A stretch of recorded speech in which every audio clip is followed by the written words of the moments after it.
মাছের ডিম এইভাবে বানালে কোনো রকম আস্তে গন্ধ বেরোবে না, খেতে দুর্দান্ত হয়। আর সাথে একটা সিক্রেট মশলা অ্যাড করব, এটা দিলে তো এর স্বাদ দ্বিগুণ বেড়ে যাবে। তো দেখতে থাকুন পুরো রেসিপিটা। হ্যালো এভরিওয়ান, কেমন আছেন সবাই? আশা করছি সবাই ভালো আছেন। তো আমরাও ভালো আছি। আজকে আমি মাছের ডিম দিয়ে বেগুনের একটা দুর্দান্ত স্বাদের রেসিপি শেয়ার করব। এই রেসিপি একবার খেলে মাছ মাংস খাওয়া ভুলেই যাবেন, এতটাই টেস্টি হয়। তো চলুন রেসিপিটা শুরু করা যাক। এখানে আমি একটা কালো বেগুন নিয়েছি, বেগুনটা এবার টুকরো করে কেটে নেব। বেগুনটা খুব একটা পাকা হলে ভালো লাগবে না, তো এখানে বেগুনটা খুবই সুন্দর নরম আছে, লম্বা লম্বা করে ঠিক এইভাবে আমি কেটে নিচ্ছি। আর একটা আলু নিয়ে নিয়েছি, আলুটাও ঠিক লম্বা লম্বা করে আমি কেটে নেব। মশলাটা কিভাবে রেডি করি আর সিক্রেট মশলাটা কি সবই জানতে পারবেন, পুরো ভিডিওটা দেখতে থাকুন। তো রেসিপিটা এবার আমি শুরু করছি। এখানে একটা কড়াই বসিয়ে দিয়েছি, কড়াইয়ে দিয়ে দিলাম জল। এরপর আমি মাছের ডিমটা দিয়ে দেব। এখানে আমি হাফ লেবু নিয়েছি, লেবুটা এই মাছের ডিমের মধ্যে ভালো করে চিপে রসটা দিয়ে দেব। এরপর আমি দিয়ে দেব সামান্য পরিমাণে লবণ। এবার আমি দিয়ে দেব হাফ চা চামচ হলুদ গুঁড়ো। লবণ, হলুদ আর লেবুর রস ভালো করে আমি মিশিয়ে নেব।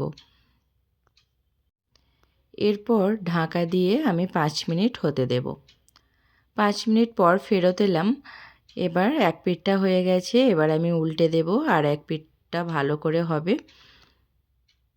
উল্টে দেওয়ার পর আমি আবার ঢাকা দিয়ে রাখবো 5 মিনিটের জন্য। 5 মিনিট পর ফেরত এলাম। তো দু পিঠই হয়ে গেছে। এবার আমি জল ঝরিয়ে তুলে নিয়েছি, এটা এদিকে ঠান্ডা হোক, এদিকে আমি মশলাটা রেডি করে নেব। এখানে একটা মিক্সিং জার নিয়েছি, এতে দিয়ে দিলাম একটা পেঁয়াজ কুচি করে রেখেছিলাম।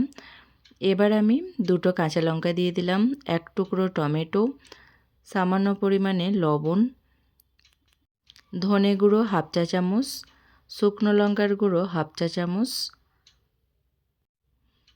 গোটা জিরে 1 চামচ, হাফ চা চামচ হলুদ গুঁড়ো।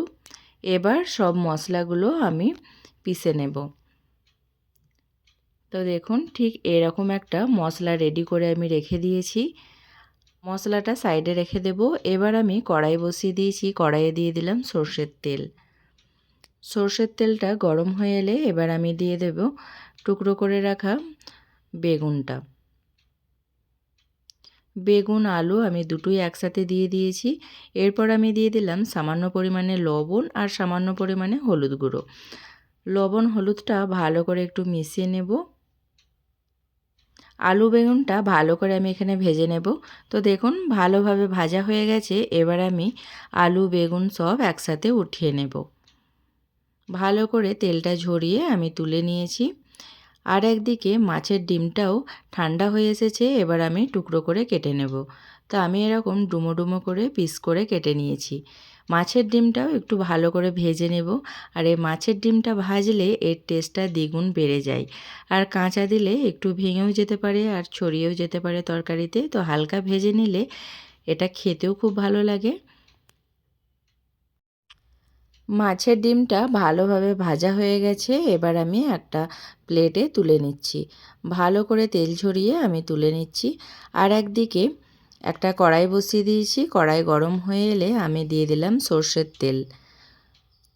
এবার আমি ফোড়নে দিয়ে দিলাম 1 চা চামচ গোটা জিরে। জিরেটা একটু তেলে ভালো করে ভেজে নেব। তো দেখুন জিরেটা একটু ভাজা ভাজা হয়ে এসেছে, কালারটা চেঞ্জ হয়ে এসেছে। এবার আমি একটা পেঁয়াজ কুচি করে রেখেছিলাম সেটা দিয়ে দিলাম। পেঁয়াজটা চেষ্টা করবেন এইভাবে ছোট ছোট করে কুচি করে নেওয়ার। এইভাবে কুচি কুচি করলে তাড়াতাড়ি ভাজাও হয়ে যায়, গ্রেভিটা খুব সুন্দর হয়। এবার আমি এখানে একটা টমেটো কুচি করে রেখেছিলাম, টমেটোটা এবার দিয়ে দিলাম। টমেটোটা একটু সফট হওয়ার জন্য আমি লবণ দিয়ে দিলাম। লবণ দিলে খুব তাড়াতাড়ি এটা সফট হয়ে যায়। একটু ঢাকা দিয়ে রেখে দেব।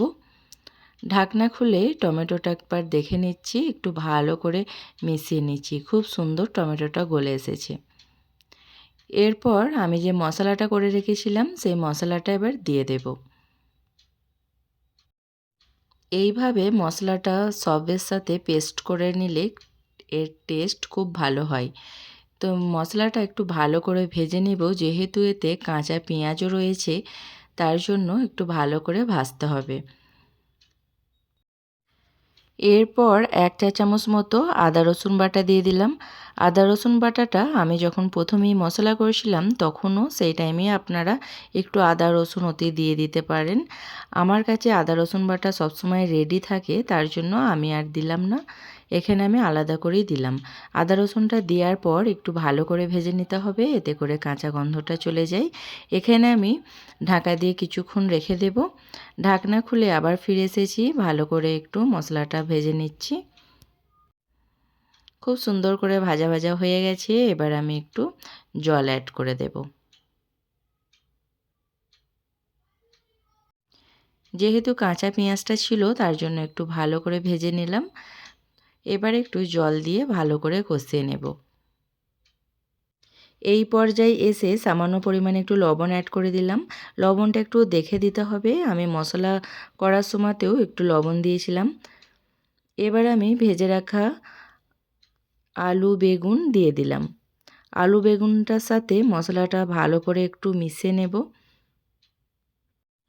এই রেসিপিটা একদমই লেট হয় না, ঝটপট হয়েও যায় আর খেতে দুর্দান্ত হয়। এখানে একটু ঢাকা দিয়ে ধিমি আঁচে মশলাটা কষিয়ে নেব। আলু বেগুন মশলার সাথে ভালোভাবে মিশে গেলে খেতে খুব ভালো হয়। তো দেখুন, আমি ধিমি আঁচে কিছুক্ষণ কষিয়ে নিলাম। এরপর ভেজে রাখা মাছের ডিমটা দিয়ে দিলাম। মাছের ডিমটাও মশলার সাথে একটু ভালো করে কষিয়ে নেব। এতে করে মাছের ডিমের ভেতর মশলাগুলো ঢুকে যাবে আর খেতে খুব ভালো হবে। এবার আমি জল দিয়ে দিলাম। জলটা দেওয়ার পর একটু ফোটার জন্য অপেক্ষা করব। এখানে আমি ঢাকা দিয়ে দিলাম। 5 মিনিট পর ফেরত এলাম। তো দেখুন কত সুন্দর লাগছে দেখতে। যারা ভিডিওটা দেখছেন এখনও পর্যন্ত লাইক দেননি, প্লিজ একটা লাইক দিয়ে ভিডিওটা কন্টিনিউ করবেন। এরপর এখানে আমি একটু ওপর দিয়ে ধনেপাতা কুচি করে দিচ্ছি। এবার আমি যে স্পেশাল মশলাটার কথা বলেছিলাম সেটা এবার দিয়ে দেব। স্পেশাল মশলাটা হলো, এখানে আমি 1 চামচ মতো মৌরি শুকনো খোলায় ভেজে গুঁড়িয়ে নিয়েছি। এটা আমি এবার ওপর দিয়ে ছড়িয়ে দিচ্ছি। এই মশলাটা দিলে এত সুন্দর একটা স্মেল আসে আর এই তরকারির টেস্ট দ্বিগুণ হয়ে যায়। মশলাটা দেওয়ার পর একটু ভালো করে মিশিয়ে নিচ্ছি। মাছের ডিম তো অনেকে অনেক রকমভাবেই খেয়েছেন। আজকে আমি যেইভাবে দেখাচ্ছি এইভাবে একবার রান্না করে খেয়ে দেখতে পারেন। অসম্ভব মজার হয় এই রেসিপিটা।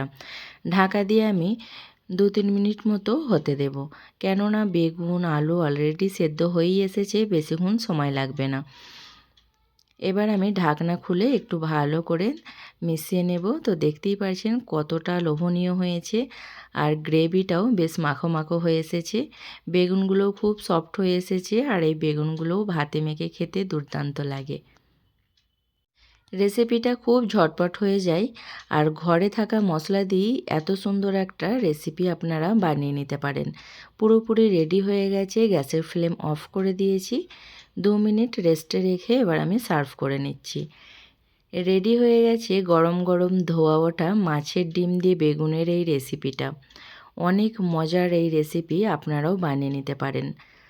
মাছের ডিম তো অনেক রকমভাবেই খেয়েছেন, এইভাবে একবার খেয়ে দেখবেন, কোনো রকম আঁশটে গন্ধ বার হবে না। অনেকে মাছের ডিম খেতে চায় না আঁশটে গন্ধর জন্য, তো এইভাবে যদি আপনারা বানিয়ে নেন তাহলে কোনো রকম আঁশটে গন্ধ ছাড়বে না, খেতে দুর্দান্ত হয়। এই রেসিপিটা গরম ভাতের সাথে খুবই ভালো লাগে। ভাত রুটি পরোটা সবের সাথেই খাওয়া যাবে। তো আমার তো গরম গরম ভাতের সাথে খেতেই বেশি ভালো লাগে। মাছ মাংসর থেকে কোনো অংশে কম যায় না এই রেসিপিটা। ছোট থেকে বড় সকলেই অনেক মজা করে খাবে। তো আপনারাও একবার বানিয়ে দেখতে পারেন। তো আজকের রেসিপিটা কেমন লেগেছে আমাকে জানাবেন। ভালো লাগলে একটা লাইক কমেন্ট শেয়ার করবেন। সবাই ভালো থাকবেন, সুস্থ থাকবেন। আবার দেখা হবে অন্য কোনো রেসিপির সাথে। ততক্ষণের জন্য সকলকে বাই বাই।